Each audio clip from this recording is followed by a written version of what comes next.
श्री सत्यनारायण कथा। एक समय की बात है, नैशिरण्य तीर्थ में शौनिकादि 88,000 ऋषियों ने श्री सूत जी से पूछा कि हे प्रभु, इस कलयुग में वेद विद्या रहित मनुष्य को प्रभु भक्ति किस प्रकार मिल सकती है तथा उनका उद्धार कैसे होगा। हे मुनि श्रेष्ठ, कोई ऐसा तप बताइए जिससे थोड़े समय में ही पुण्य मिले और मनवांछित फल भी मिल जाए। इस प्रकार की कथा सुनने की हम इच्छा रखते हैं। सर्वशास्त्रों के ज्ञाता सूत जी बोले, हे वैष्णवों में पूज्य, आप सभी ने प्राणियों के हित की बात पूछी है, इसलिए मैं एक ऐसे श्रेष्ठ व्रत को आपको बतलाऊंगा जिसे नारद जी ने लक्ष्मी नारायण जी से पूछा था और लक्ष्मीपति ने मुनि श्रेष्ठ नारद जी से कहा था। अब आप इसे ध्यान से सुनिए। एक समय की बात है, योगीराज नारद जी दूसरों के हित की इच्छा के लिए अनेकों लोकों में घूमते हुए मृत्युलोक में आ पहुंचे। यहां उन्होंने अनेक योनियों में जन्मे प्रायः सभी मनुष्यों को अपने कर्मों द्वारा अनेकों दुखों से पीड़ित देखा। उनका दुख देखकर नारद जी सोचने लगे कि कैसा यत्न किया जाए जिसके करने से निश्चित रूप से मानव के दुखों का अंत हो जाए। इसी विचार पर मनन करते हुए वह विष्णुलोक में पहुंच गए।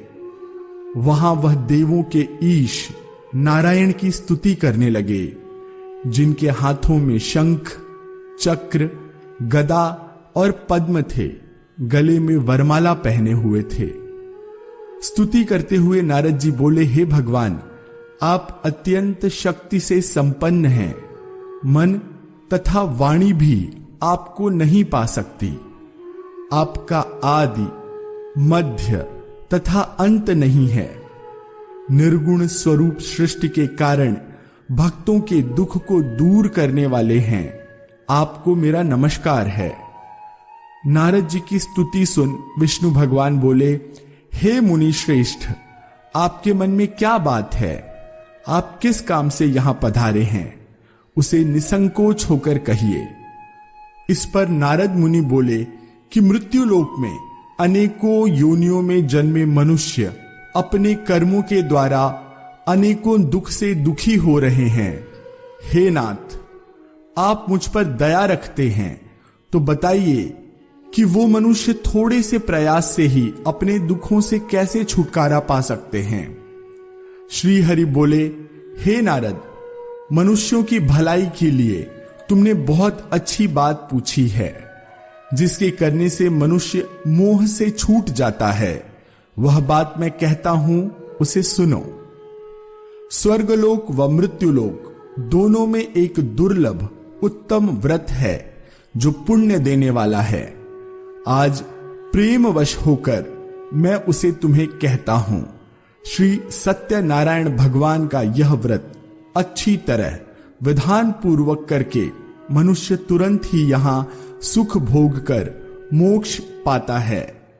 श्री हरि के वचन सुन नारद जी बोले कि उस व्रत का फल क्या है और उसका विधान क्या है। यह व्रत किसने किया था? इस व्रत को किस दिन करना चाहिए? सभी कुछ विस्तार से बताएं। नारद की बात सुनकर श्री हरि विष्णु जी बोले, दुख व शोक को दूर करने वाला यह सभी स्थानों पर विजय दिलाने वाला है। मानव को भक्ति व श्रद्धा के साथ शाम को श्री सत्यनारायण की पूजा धर्म परायण होकर ब्राह्मणों व बंधुओं के साथ करनी चाहिए। भक्ति भाव से नैवेद्य, केले का फल, घी, दूध और गेहूं का आटा सवाया लें। गेहूं के स्थान पर साठी का आटा, शक्कर तथा गुड़ लेकर सभी भक्षण योग्य पदार्थों को मिलाकर भगवान का भोग लगाएं। ब्राह्मणों सहित बंधु बांधवों को भी भोजन कराएं। उसके बाद स्वयं भोजन करें। भजन कीर्तन के साथ भगवान की भक्ति में लीन हो जाएं।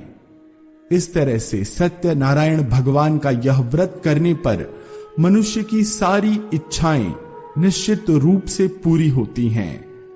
इस कलिकाल अर्थात कलयुग में मृत्युलोक में मोक्ष का यही एक सरल उपाय बताया गया है। और इसी के साथ श्री सत्यनारायण कथा का पहला अध्याय पूरा होता है। बोलिए श्री सत्यनारायण भगवान की जय।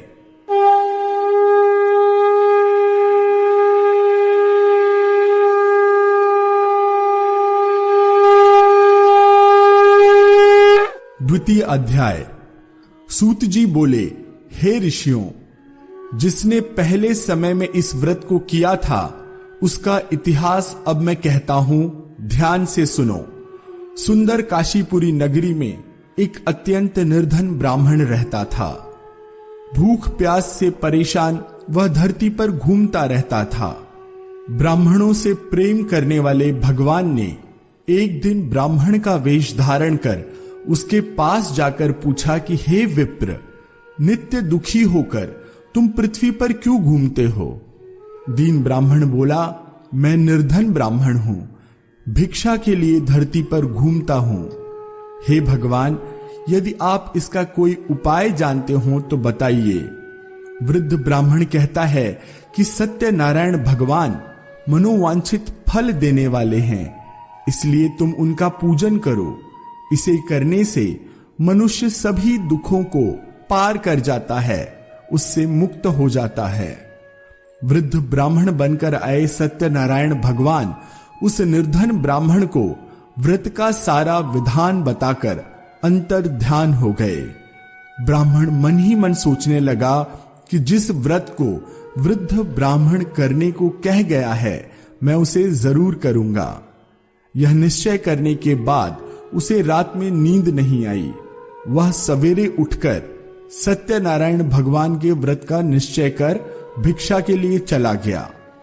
उस दिन निर्धन ब्राह्मण को भिक्षा में बहुत धन मिला, जिससे उसने बंधु बांधवों के साथ मिलकर भगवान श्री सत्यनारायण का व्रत संपन्न किया। भगवान सत्यनारायण का व्रत संपन्न करने के बाद वह निर्धन ब्राह्मण सभी दुखों से छूट गया और अनेक प्रकार की संपत्तियों से युक्त हो गया। उसी समय से यह ब्राह्मण हर माह इस व्रत को करने लगा। इस तरह से सत्यनारायण भगवान के व्रत को जो भी मनुष्य करेगा वह सभी प्रकार के पापों से छूटकर मोक्ष को प्राप्त होगा। जो मनुष्य इस व्रत को करेगा वह सभी दुखों से मुक्त हो जाएगा। सूत जी बोले कि इस तरह से नारद जी से नारायण जी का कहा हुआ श्री सत्यनारायण व्रत मैंने आप सभी से कहा। हे विप्रों, मैं अब और क्या कहूं? ऋषि बोले, हे मुनिवर, संसार में उस विप्र से सुनकर और किस किस ने इस व्रत को किया, हम इस बात को सुनना चाहते हैं। इसके लिए हमारे मन में श्रद्धा का भाव है। सूत जी बोले, हे मुनियों, जिस जिसने इस व्रत को किया वह सब सुनो। एक समय वही विप्र धन व ऐश्वर्य के अनुसार अपने बंधु बांधवों के साथ इस व्रत को करने को तैयार हुआ। उसी समय एक लकड़ी बेचने वाला बूढ़ा आदमी आया और लकड़ियां बाहर रखकर अंदर ब्राह्मण के घर गया। प्यास से दुखी वह लकड़हारा उनको व्रत करते देख विप्र को नमस्कार कर पूछने लगा कि आप यह क्या कर रहे हैं तथा इसे करने से क्या फल मिलेगा, कृपया मुझे भी बताएं। ब्राह्मण ने कहा कि सब मनोकामनाओं को पूरा करने वाला यह सत्यनारायण भगवान का व्रत है। इनकी कृपा से ही मेरे घर में धन धान्य आदि की वृद्धि हुई है। विप्र से सत्यनारायण के बारे में जानकर लकड़हारा बहुत प्रसन्न हुआ। चरणामृत लेकर वह प्रसाद खाने के बाद अपने घर गया। लकड़हारे ने अपने मन में संकल्प किया कि आज लकड़ी बेचने से जो धन मिलेगा उसी से श्री सत्यनारायण भगवान का उत्तम व्रत करूंगा। मन में इस विचार को ले बूढ़ा आदमी सिर पर लकड़ियां रखकर नगर में बेचने चला गया, जहां धनी लोग ज्यादा रहते थे। उस नगर में उसे अपनी लकड़ियों का दाम पहले से 4 गुना अधिक मिला। बूढ़ा प्रसन्नता के साथ दाम लेकर केले, शक्कर, घी, दूध, दही और गेहूं का आटा ले और सत्यनारायण भगवान की व्रत की अन्य सामग्रियां लेकर अपने घर गया। वहां उसने अपने बंधु बांधवों को बुलाकर विधि विधान से सत्यनारायण भगवान का पूजन और व्रत किया। इस व्रत के प्रभाव से वह बूढ़ा लकड़हारा धन, पुत्र आदि से युक्त होकर संसार के समस्त सुख भोग अंतकाल में वैकुंठ धाम चला गया। इसी के साथ सत्यनारायण व्रत कथा का 2वां अध्याय पूरा होता है। बोलिए श्री सत्यनारायण भगवान की जय।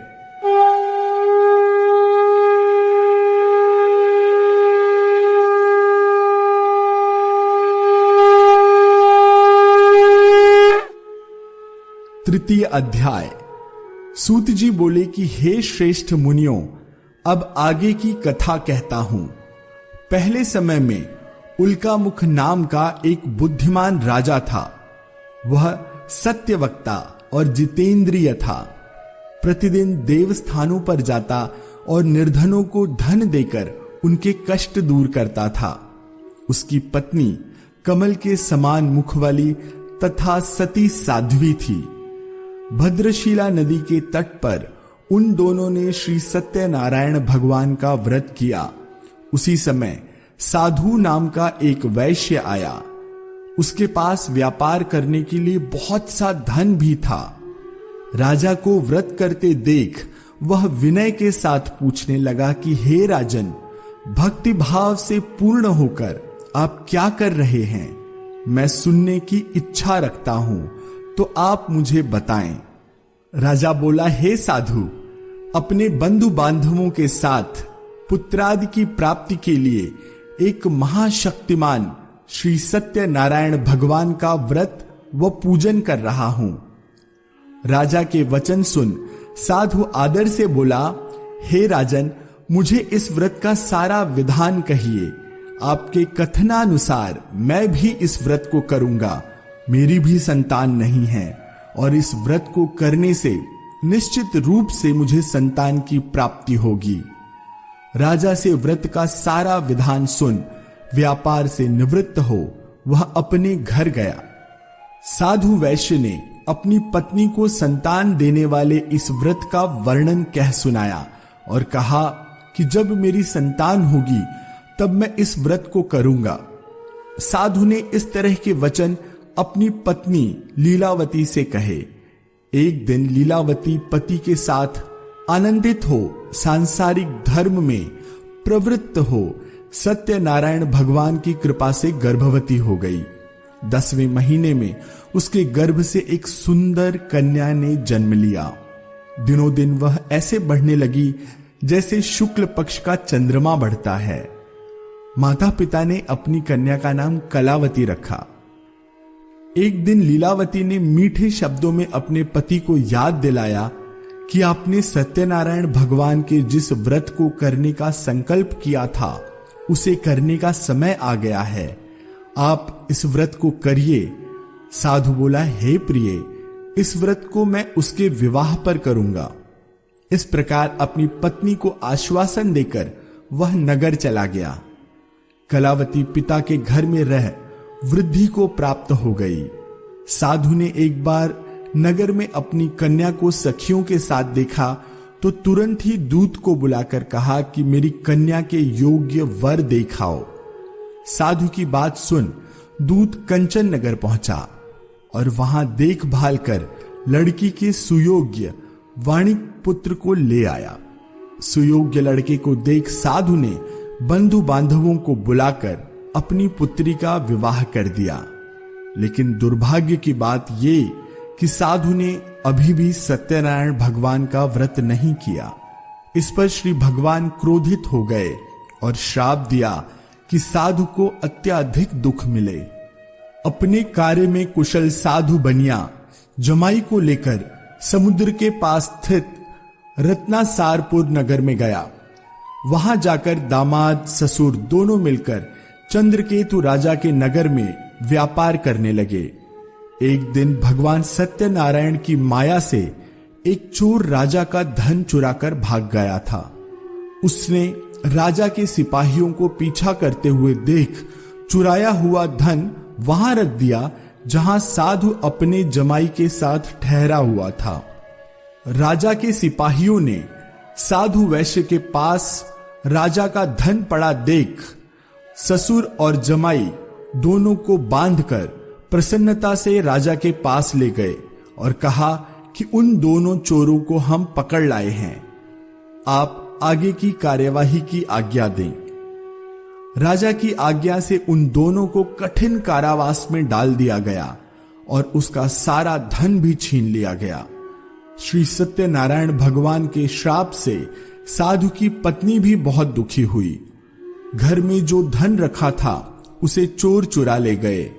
शारीरिक तथा मानसिक पीड़ा व भूख प्यास से अति दुखी हो अन्न की चिंता में दुखी हो कलावती ब्राह्मण के घर गई। वहां उसने श्री सत्यनारायण भगवान का व्रत होते देखा, फिर कथा भी सुनी। वह प्रसाद ग्रहण कर वह रात को घर वापस आई। माता ने कलावती से पूछा कि हे पुत्री, अब तक तुम कहां थी? तुम्हारे मन में क्या है? कलावती ने अपनी माता से कहा, हे माता, मैंने एक ब्राह्मण के घर में श्री सत्यनारायण भगवान का व्रत देखा है। कन्या के वचन सुन लीलावती भगवान के पूजन की तैयारी करने लगी। लीलावती ने परिवार व बंधुओं सहित भगवान सत्यनारायण का पूजन किया और उनसे वर मांगा कि मेरे पति तथा जमाई शीघ्र घर लौट आएं। साथ ही यह भी प्रार्थना की कि हम सबका अपराध क्षमा करें। श्री सत्यनारायण भगवान इस व्रत से संतुष्ट हो गए और राजा चंद्रकेतु को सपने में दर्शन देकर कहा कि हे राजन, तुम उन दोनों वैश्यों को छोड़ दो और उनका धन जो तुमने लिया है उसे वापस कर दो। अगर ऐसा नहीं किया तो मैं तुम्हारा धन, राज्य व संतान सभी को नष्ट कर दूंगा। राजा को यह सब कहकर भगवान अंतर्ध्यान हो गए। प्रातः काल सभा में राजा ने अपना सपना सुनाया, फिर बोले कि वाणिक पुत्रों को कैद से मुक्त कर सभा में लाओ। दोनों ने आते ही राजा को प्रणाम किया। राजा मीठी वाणी में बोला, हे महानुभावों, भाग्यवश ऐसा कठिन दुख तुम्हें प्राप्त हुआ है, लेकिन अब तुम्हें कोई भय नहीं है।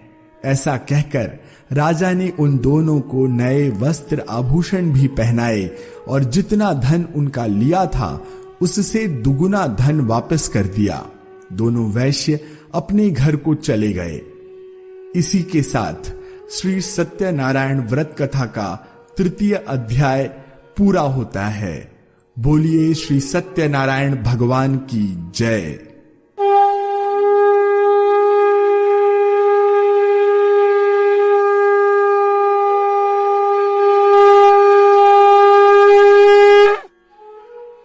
चतुर्थ अध्याय। सूत जी बोले, वैश्य ने मंगलाचार कर अपनी यात्रा आरंभ की और अपने नगर की ओर चल दिए।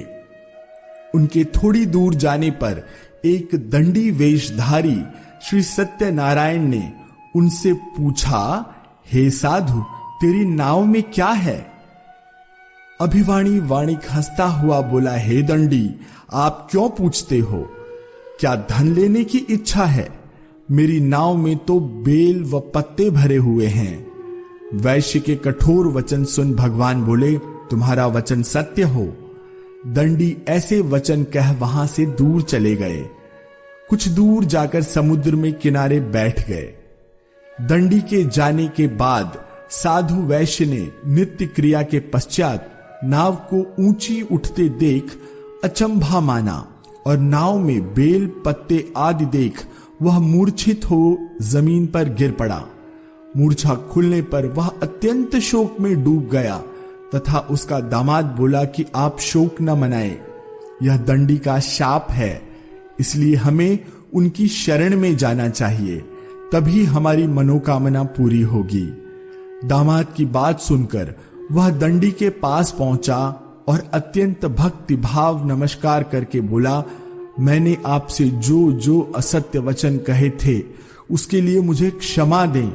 ऐसा कहकर महान शोकातुर होकर वह रोने लगा।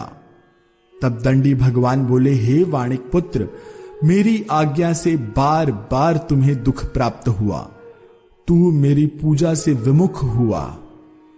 साधु बोला, हे भगवान, आपकी माया से ब्रह्मा आदि देवता भी आपके रूप को नहीं जानते, तब मैं अज्ञानी कैसे जान सकता हूं? आप प्रसन्न होइए, अब मैं सामर्थ्य के अनुसार आपकी पूजा करूंगा, मेरी रक्षा करो, पहले के समान नौका में धन भर दो। साधु वैश्य के भक्ति पूर्वक वचन सुनकर भगवान प्रसन्न हो गए और उसकी इच्छा अनुसार वरदान देकर वहां से अंतर्ध्यान हो गए।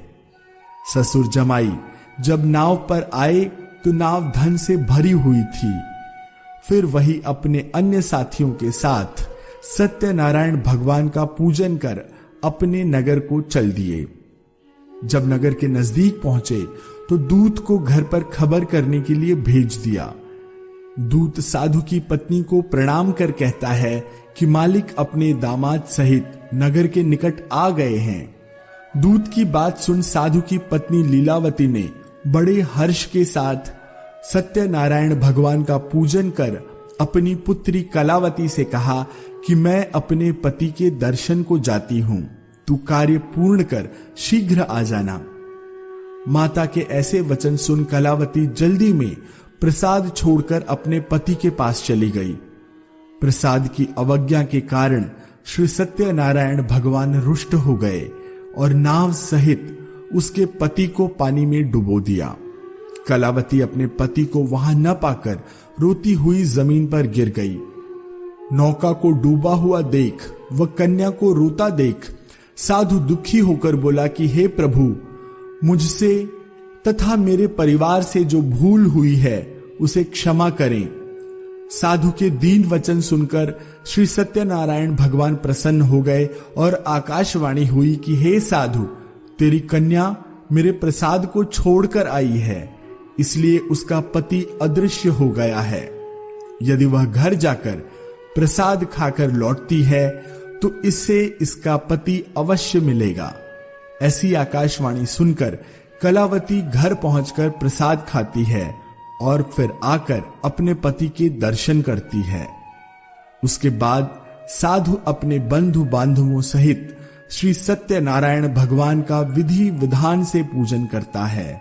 इस लोक का सुख भोग वह अंत में स्वर्ग जाता है। इसी के साथ सत्यनारायण व्रत का चतुर्थ अध्याय यहां पर पूरा होता है। बोलिए श्री सत्यनारायण भगवान की जय।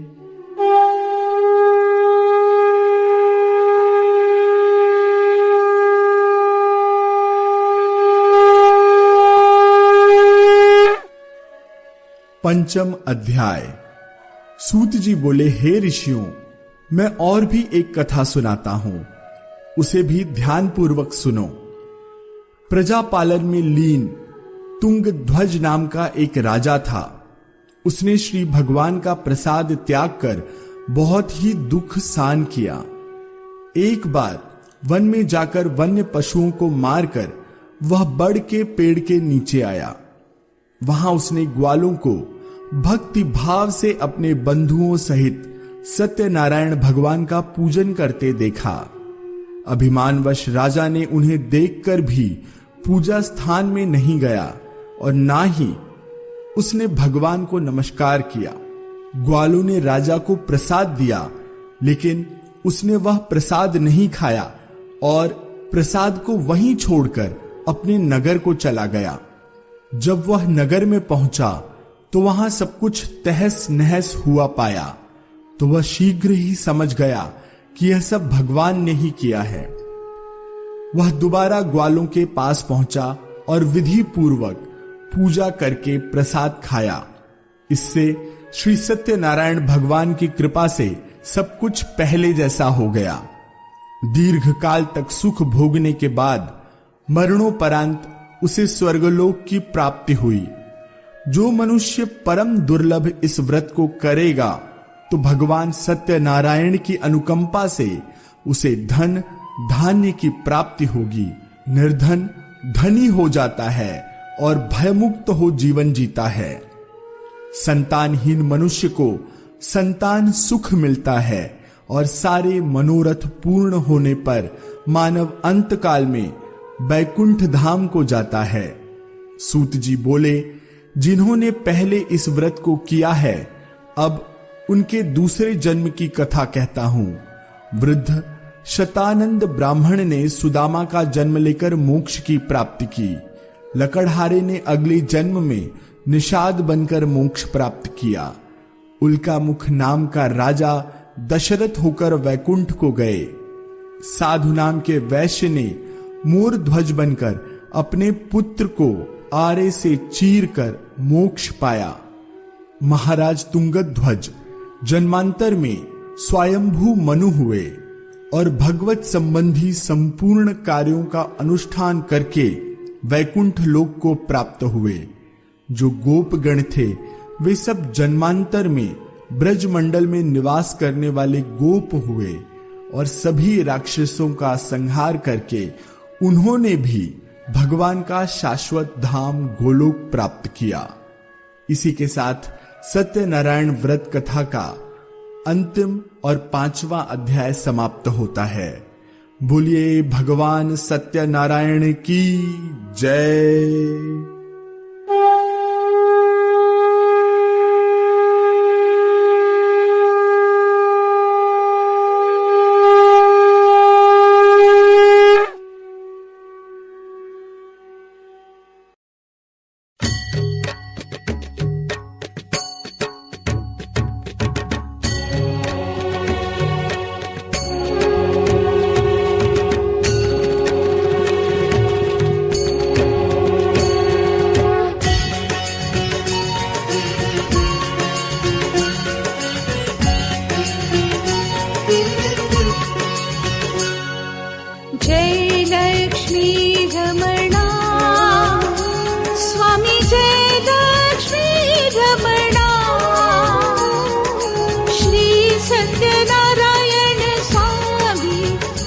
सत्यनारायण स्वामी जनपातक हरणा। ओम जय लक्ष्मी रमणा। ओम जय लक्ष्मी रमणा। स्वामी जय लक्ष्मी रमणा। श्री सत्यनारायण स्वामी, श्री सत्यनारायण स्वामी जनपातक हरणा। ओम जय लक्ष्मी रमणा। रत्न जड़ित सिंहासन अद्भुत छवि राजे। अद्भुत छवि राजे।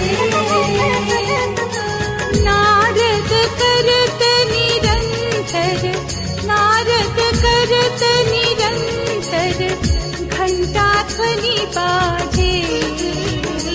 ओम जय लक्ष्मी रमणा।